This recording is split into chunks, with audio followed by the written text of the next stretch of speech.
Blood Time, the podcast that speaks to the bond, the emotion between coach and athlete at the interscholastic and intercollegiate level. Each interview, each segment will reveal that bond and what was learned, how they were transformed, and what each athlete took to the world at large from that transformation. These stories will warm your heart and astound you altogether. Submitted for your approval. Now it is Blood Time.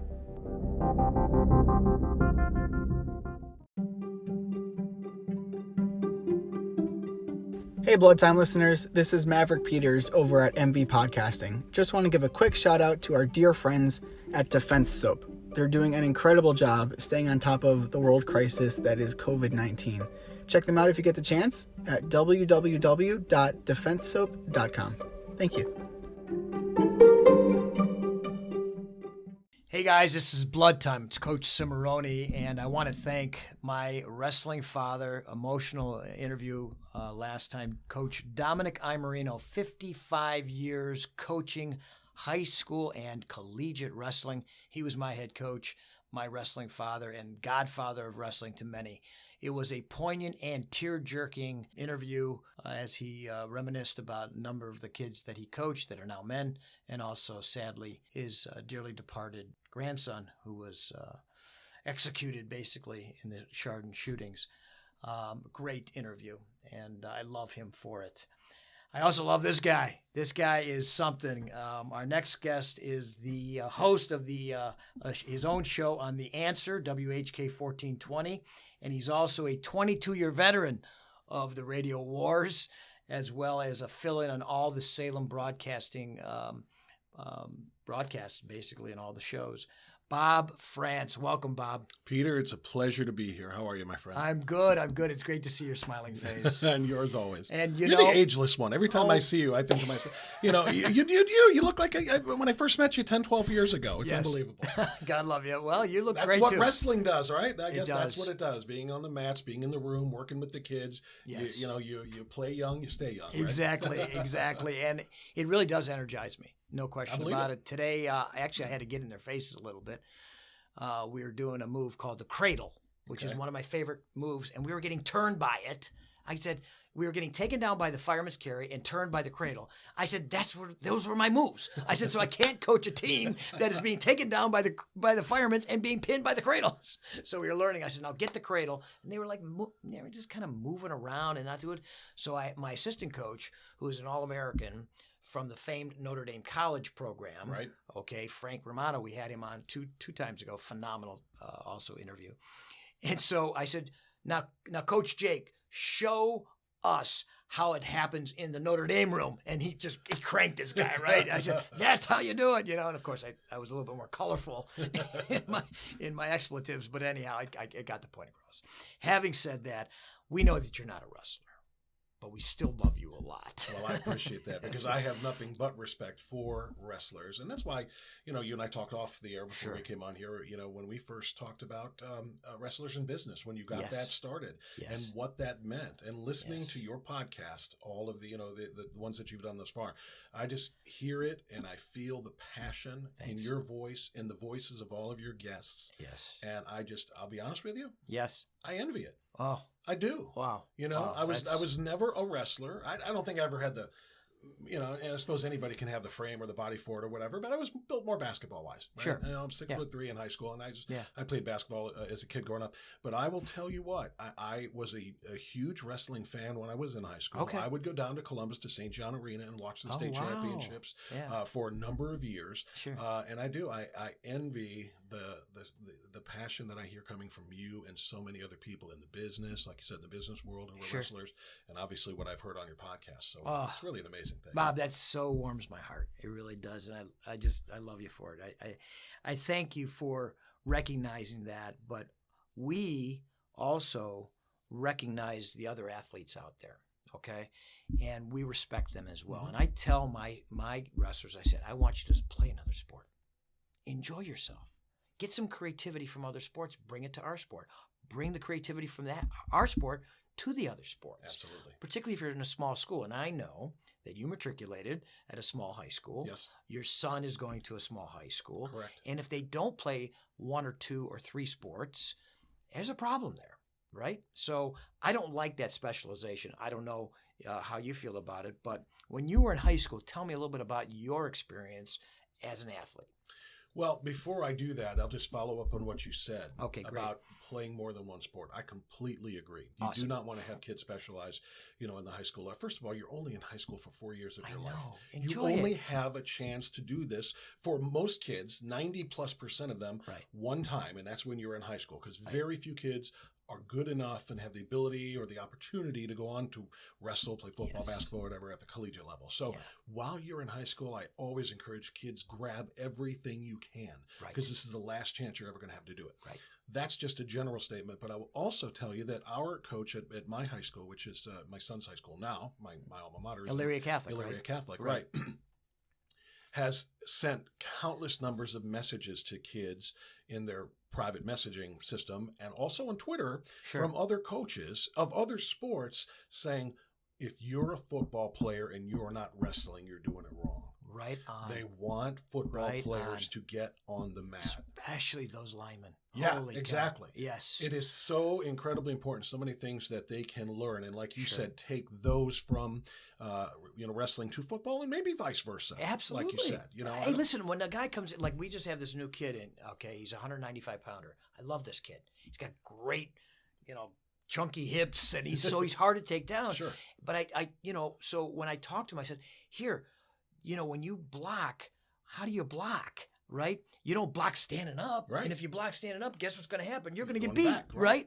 And if you don't move a certain way, if you don't get angles, you're going to get screwed, right? Sure. So I said it translates into our sport. Yeah, low center Angles. of gravity, balance. Absolutely. Head up, okay? Hands out, use your hands as weapons, all that kind of thing. Anyhow, so having said all that, so you the reason for Blood Time, let's get to the core of this. The reason for Blood Time is, and why I wanted you in here, because you're such an inspiration to so many people, and you bring intellect and you bring some semblance of truth to the airwaves, but also common sense. Mm-hmm. There had to be somebody in your formative years that said, Bob, you can do this. Maybe not overtly, maybe covertly, or maybe just gave you this kind of nuance that you could do it, and now you're doing it. Was there somebody like that? Well, I'll be honest with you, Peter. My experience and that of many of my teammates back in the 1980s, in high school, was a little bit different. Okay. It wasn't just one guy, but although one guy put this staff together, it was literally, the football coaching staff was just a cast of characters I could write a book about. I've thought about actually writing a book Is about. That I right? kid you not. That you would not believe, whose motivation techniques. Now, the kind of stuff that motivated kids and that was allowed to motivate kids back in, maybe the 80s and the 70s and prior to that would probably get people arrested today. You just mentioned colorful expletives when you're in the wrestling room. That doesn't even begin to define it. The challenging, now this staff, our head coach during those years, and again, we won. I was fortunate enough to be on 2 back-to-back state championship teams. Wow. In what sport? In football. Oh, fantastic. And they haven't won one since. They've been to the playoffs many times, but that shows you how hard it is to do. It's 30 plus years and counting. Crazy. But the coach, his name is Jim Rattay. He was just an unbelievable man. He was a philosopher. He was a coach. He was a motivator. He had to leave Ohio because of health issues. He had severe sinus complications. As a matter of fact, one of them actually took his eyesight in his left eye. But terrible. they said basically if he stayed in the cold weather climate, he wasn't going to survive. Wow. So he had to go to Arizona. He went to Arizona and he has won, I want to say, 6 state championships at 3 different schools. Oh, what God. he takes with fantastic. him, he takes it everywhere, and it works everywhere. Right. He's just a renaissance man. He was. Yeah, he really fantastic. was. Yeah. But the crew that he put together challenged us in a different way than, Bob, you can do this. Yeah. It was more challenging your manhood and you know what, you blankety blank, you better do this. I gotcha. There was a drive where you did not want to let these guys down. Love it. And you didn't want to let your teammates down. Right. And, as I listen to Blood Time and I listen to some of your other wrestlers talk about the beauty of wrestling yes, being individual, there's, I think I can't remember which one of your guests said you can't blame somebody for dropping the pass. Right. You can't blame somebody for not blocking for you. Right. It's all you. You make the mistake. You didn't prepare. That was Officer Safinovitz, I think. Possibly. Maybe that's it. There you go. Thank you. Yeah. And that's true. Yeah. The benefit though, or the flip side of that in football is that you don't have just yourself that you're responsible for, right. like you are in an. So I'm kind of giving like the both sides. No, I see that. You have brothers that you have to look out for. Yeah. It's not just I did my job. Right. He didn't do his. It's I've got to do my job, and if he needs help, I got to help him do his. Right. If he's having a hard time, I got to try to keep my guy out and chip his guy, whatever the case might be. Right. And that's what I loved about what I learned, about the game, right. Is the reliance upon one another, the self-reliance to say if my buddy, my teammate, the guy next to me can't get it done, I will pick him up, that kind of thing. So there's that, 11 men at a time working in unison, knowing that if one picket, one post in the picket fence is out, well, then guess what? All of the animals are getting out. Yeah. So somebody's got to make sure to plug that one mesh. Right. So that's the beauty of what I learned, and I tried to take into coaching a little bit as well when I got out of college, and that's the beauty of sport. To be honest, is the individual sports like you're talking about. It's only on you. You can't blame the guy next to you for messing up. Right. And in the team sports, you can say, yeah, but I need to pick that guy next to me up when he does mess up. Yes, and that's the beautiful thing. And that's a great point. And I'll tell you, Bob, one of the greatest. I was talking to a dear friend of mine the other day, and I said, the greatest compliment my kids can give me is that I'm in their head and they're doing the right thing. That's self-parenting ability.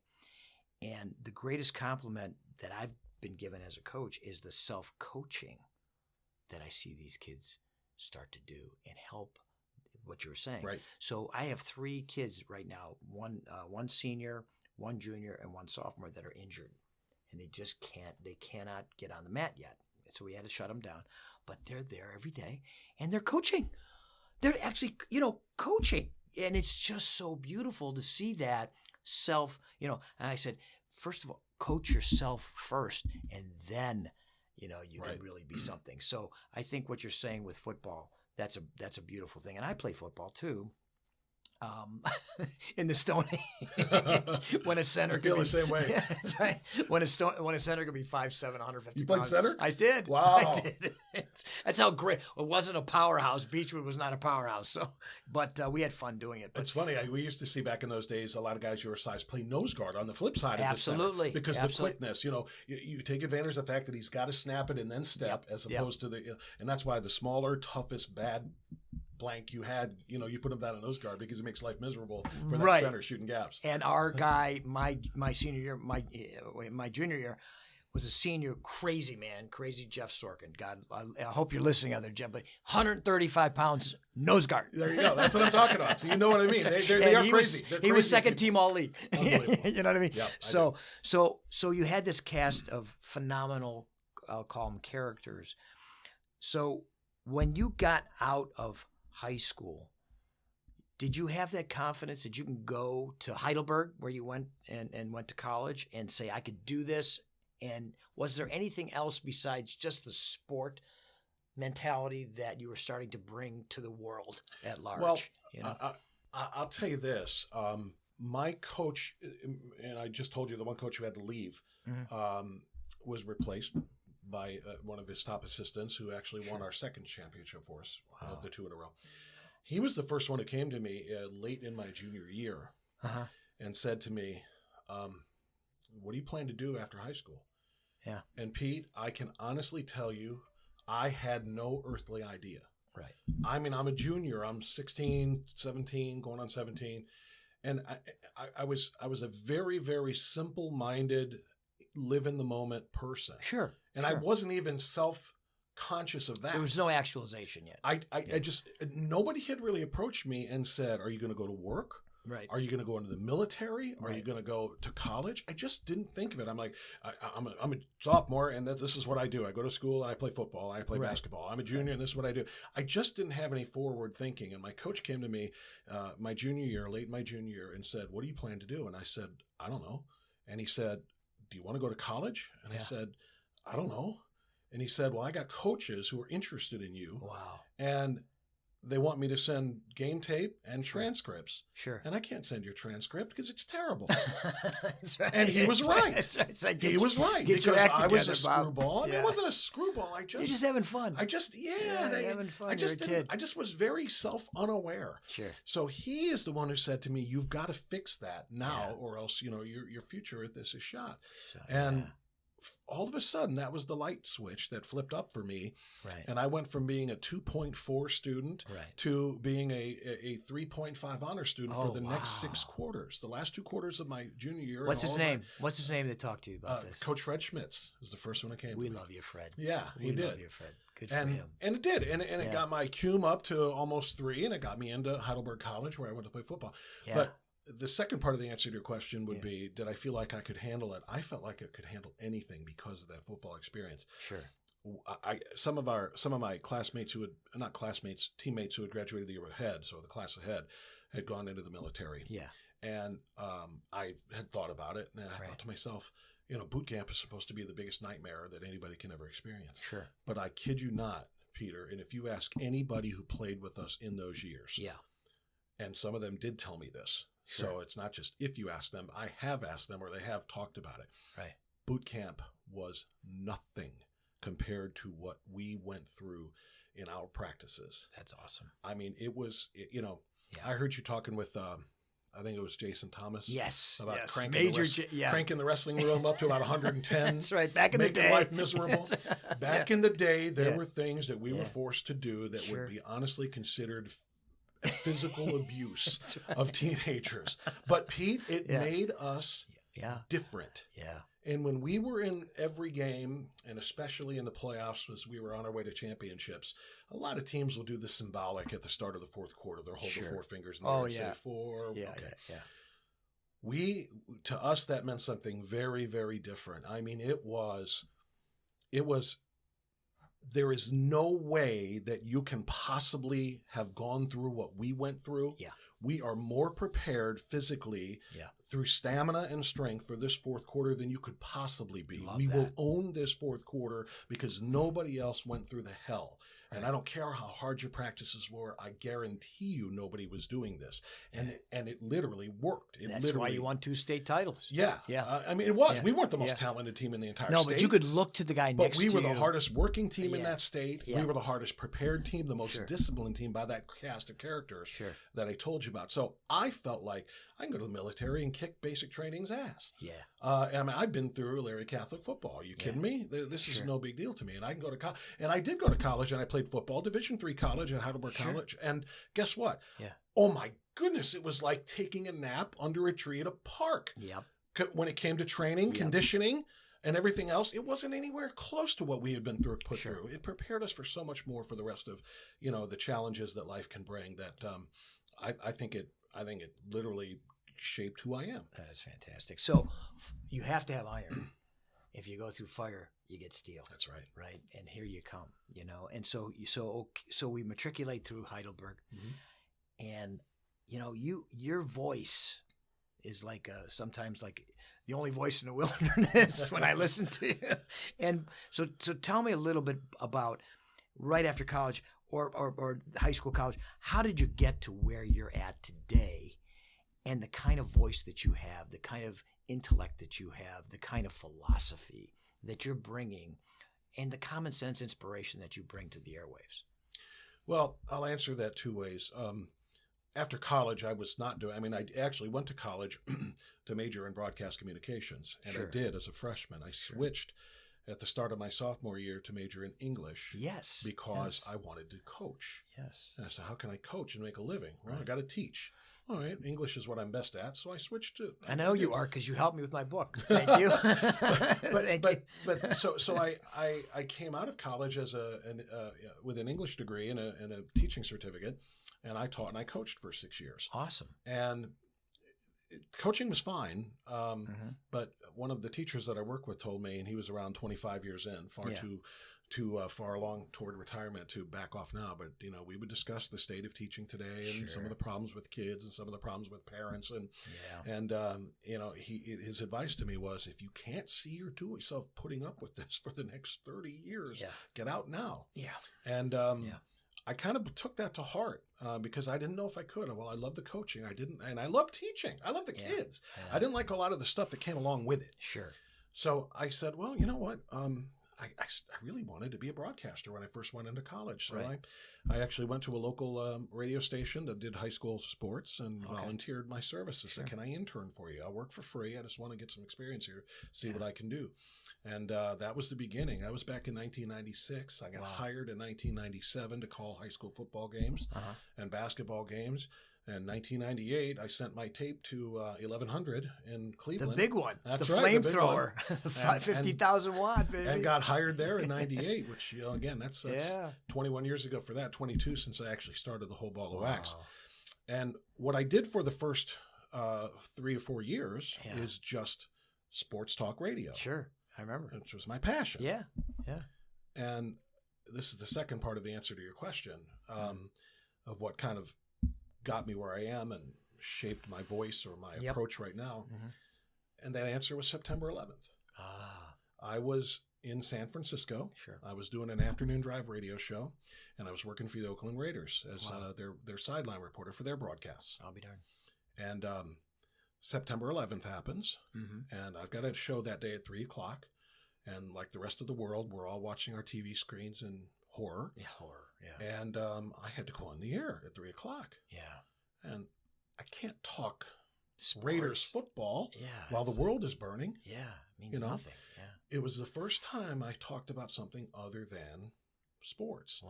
And it meant so much to me. It hit me so hard because my daughter, my firstborn, had just been born 3 weeks prior to September 11th. Oh my. She was a mid-August baby. 3 weeks later, it happens on September 11th. And I remember saying to my wife when I turned the TV on and saw what was going on that morning, I said, what did we do? She said, what do you mean? And I said, how could we bring that little angel into that world? And I pointed at the TV screen. And it had a very powerful impact on me. At that point, I had been very, very loosely political, maybe apolitical. I mean, I didn't care very much. Not that I didn't care, but it's I can't change anything. It doesn't matter to me. I'm doing my thing. Whatever's going on in Washington, D.C. is going on. Again, another aha moment, becoming self-aware. Right. That's exactly right. That's exactly There's right. the Bob that was there, but I didn't know it was there. Right. You're 100% right. Yep. Because and then after I talked about it that day, and after I then began to study a little bit about who Al Qaeda was and what Al Qaeda was and what Osama bin Laden was and all of it. I mean, I became fixated on it. I got you. How did this happen? We can never let this happen again. And so I started, looking at laws, and I started looking at policy and foreign policy and this and that and the other thing, and I had a craving to talk about it more. So when I left California and came back home to Ohio, it was to do a morning drive show in Toledo, which was news talk, not sports talk, and that was my first job actually talking news, politics, social issues, and so on and so forth. Full time. So you completely expanded your world. I did. I did. And then I have spent the better part, and then of course, as you know, I came back to 1100 where my career started. And I did a little bit of everything. I did sports. I worked, just at Browns and Indians pregame and postgame shows and whatnot. But during the nights, I talked about what mattered. And then now that I've been on the answer on you became their Jose Ramirez. Second base, third base, whatever I got to do. And I'm a good stick. That's right. That's a good analogy. I love it. But now for the last 5 years, it's just been Salem media is very conservative oriented. Yes, it is. Which I have become in large part because of that September 11th mindset that I developed. And as I've studied things, I've kind of come to realize that America first is got to be our top priority. Doesn't mean we do not care about people in other countries, but we have to look out for who we are first. And that's just been my mentality really for the last 5 years. And I feel like I am now more at home than I've ever been in my career on this radio station because the national lineup of hosts that I sit in for, the Hugh Hewitts and Dennis Pragers and Larry Elders and Sebastian Gorkas and so on and so forth, we are all of similar mindsets, and we all are accepted for that. We're not told what to say or what not to say, because you remember Michael Jordan once said, when somebody asked him why he wasn't more political, why he didn't use his platform as the most famous athlete in the world to do something the way Muhammad Ali did and so on. And his answer was, hey, Republicans buy sneakers too. Yes. And that meant I can't alienate half of my fan base by going political and saying something that might do that. And at some of my old positions, that was what they went by. And they said, you can't just be so overtly political that you make half of the audience angry. We can't lose them. And at Salem, they have said, look, we don't want to lose anybody, but we are not going to compromise the values that we believe in, the family first mentality that comes with, the conservative philosophy or ideology. We are going to promote that. We are going to let our hosts say whatever they want to say and not feel, like, hey, we have to be careful because somebody might get offended and turn off the radio. Well, I embrace that. And that is beautiful. That's part of what makes our country great. The ability to have free speech. Yes. And so what's interesting about that is, you look at the lineup that you just said, the intellect is stunning. Oh, yeah. Now, whether you agree politically one way or the other, it's hard to deny the intellect. Okay? Absolutely. Now, having said that, I have seen your evolution, and I know that you have an innate intellect, but you are sharp. I mean, the opinions or the facts that you're bringing are hard to deny. Well, that's kind of you to say. Yeah, first of all, it's true. I mean, listen, I'm a pragmatic person. Okay, so I have a political stance that's really, in my estimation, pragmatic. Sure. I look at the brilliance of the position, not the politics of the position. Right. But having said that, I'm gonna back off and let you talk. Yeah, and you have explained your political ideology to me, and I respect it greatly because it is very pragmatic. Yeah. I would say this: the most important thing to me as a talk show host is to let people know that I'm not a journalist per se. Okay. Journalists write the news, and they are supposed to write it without bias, without prejudice, without a slant of any kind. This is what happened. Yep. Tell us what happened. This is what the news used to be, yeah. Whether it be in print or on broadcast. Yeah. And we'll let the people decide what to make of that. Sure. And that's what journalism is. Now, I am a broadcast journalist in the only loosest sense of the word because mine is an opinion-based talk show. Yes. So I can get on there and be slanted and be biased, and it's acknowledged in front ahead of time. So I'm not, pretending that this is supposed to be straight line down the middle. I am biased. This is how I feel. And this is what I'm going to, But what's important to me, Peter, and that's why I'm glad you said what you said, is that my opinions are grounded in fact. Yes. I can't just go out there and be off the wall and make it up. Right. And so I have become a student of history much more than I was 18 years ago when 9/11 happened. I have studied a lot of the United States Constitution, a lot of our history, a lot of our, the politics that have shaped this country to be what it is, et cetera, and I prepare that way every day. And that's why it's hard to escape you. Because you know history. Yeah, and that's the most important thing. Exactly. You do. You have to know the history, and you have to know all of the angles of what is being said today. You relate it to that history or not, right. But you have to know all the angles, even if you're only going to agree with half of them. But you have to know everything that is being said and how it all fits. So that way I can say, look, this is my opinion. I'm giving you this is an opinion-based talk show. It's it's a 2-hour editorial essentially, right. but it's not infotainment. It's not made up. Yeah. It's grounded in fact. Yes, I can tell you what happened on this date, and I can tell you what the impact of this law was, and I can tell you what this part of the Constitution meant and why it's still valid today. So all of that preparation is the most important thing, so that your opinions can be taken seriously and you're not just kind of laughed off as a conservative conspiracy theorist or well, you're not a character. You're not playing a character. Right. You are Bob Frantz. Yeah. You're not Bob Frantz, the caricature of Bob Frantz. Yeah, I do a lot of appearances and I make a lot of speeches and things like that. And I think if you ask people who meet me, I sound the same off the air that I do on the air. No doubt. It's not You're genuine. It's not a performance. There's authenticity. It's not performance art. Exactly. That might be fun sometime to do that. But sure. Well, but that there are people, and they're nationally known, that are really a caricature. They're put. I mean, I remember I think somebody was interviewing Robin Quivers. She goes, I'm not like this. This is my That's her character. Right. That's very true. It's my true. character, you know?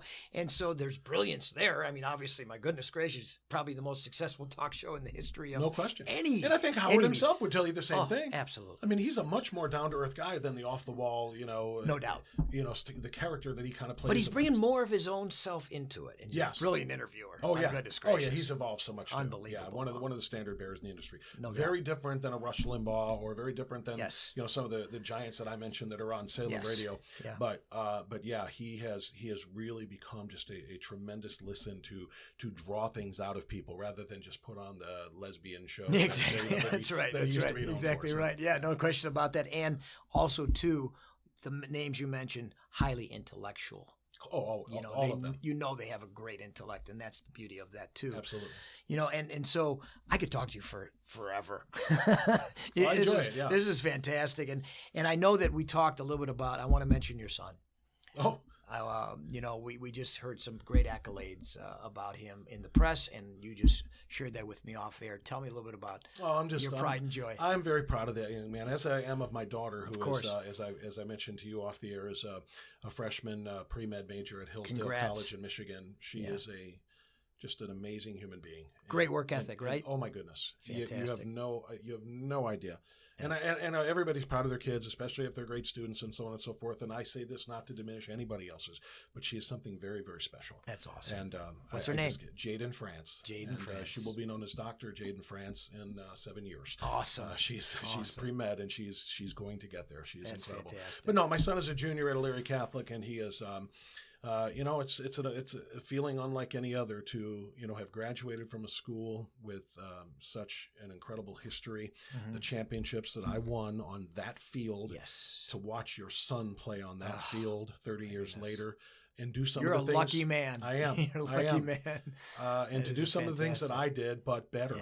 He's better than I ever was. Wow. And I did pretty well. But he just completed his junior year. He was first team all conference, all county, and all district, and second team all Ohio. Fantastic. And he has, according to what a lot of people have said, he's got a very bright future in the game of football, hopefully at the next level. And what is his name? Jarrett Frantz, number 5. Well, good luck, number 5. Good luck, number 5. And Bob, it's been a marvelous interview. I really appreciate you, and I love looking at you. You're awesome. It's a pleasure. You're awesome. And, we want to leave the audience with a blood time thought. I don't know if you've been thinking about it or not, but if you want to leave us with one or two things that we'd love to take to the world at large. Yeah, that's tough. I hear you. To kind of leave an epitaph almost. Well, just maybe a nuance. Maybe a nuance. Well, what I would say is, and it's going to sound very cliche, like it's on some who cares motivation poster or greeting card when I say be true to yourself. But I really meant that, because I didn't know what I was until. Again, this sounds very cliche, but when I say 9/11 changed me on a deep and personal level, I didn't know anybody in the towers. I didn't know anybody at the Pentagon. A lot of people did, and it changed them forever because they actually knew or had acquaintances. I'm not from New York or Washington or any of those kinds of things, but it changed me in a very deep way.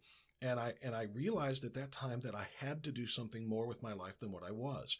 I had to make a difference. I was doing sports radio, which is fun and entertainment, and it takes us away from all of the murders, wars, and rapes that highlight our days. Right. And that was a great thing, but I didn't feel like I was making a difference. And I knew I had to make a better, a name. It's going to sound bad. Not make a name for myself, but I had to use my celebrity, the power of the platform that I was on. The bully pulpit. To say, thank you, to say much more about the world than I was. And ever since then, I have tried to stay true to that. And I think that's the most important thing, the advice that I could give people. Be disciplined to yourself. Sure. Know what you want and what you want to become. And lay out the plan to achieve that. Yes. And never stray from who you are at your core. Yes. And do what you are passionate about. I became passionate about protecting our country, protecting our nuclear families, protecting our children. I became very passionate about that, and I feel like that's kind of what drives me to do the radio shows I do every day. I love that. And it's just recently I just met 2 survivors of Cantor Fitzgerald. Is that right? Yes. Yes, and they're about my age, Mm-hmm. and in their mid-60s. And I can tell you that when they talk about it, it's hard. They went to 60 personal funerals. Wow. I mean, 60 I apiece. can't even imagine. It's just, I mean, I get chills just thinking about it. And thank you. It's one of those things where Yeah. you say never again and say, Never okay, again, well, yeah. how can I make never again happen? Right. And the answer is, you may not be able to control foreign policy or control the hate that exists in the world elsewhere, but you can do what you can to make the lives of the people around you a little bit brighter, a little bit better, and like I said, protect that which you can protect. This is blood time. This is what this is all about, this bond. And I am so happy that you're on the front line of the radio world. I leading am that honored to charge. have been asked to be here. You've got a great podcast going. Well, I've listened to the Thank previous you. episodes. Like Thank I said, you. I'm not a wrestler. I kind of wonder how I fit in. But You made do that- fit you- in you tremendously. You made that very clear. And Absolutely. I really appreciate being here. Well, Bob Frantz, thank you so much. Good luck on the answer. This is Blood Time. Coach Cimoroni, love to you all.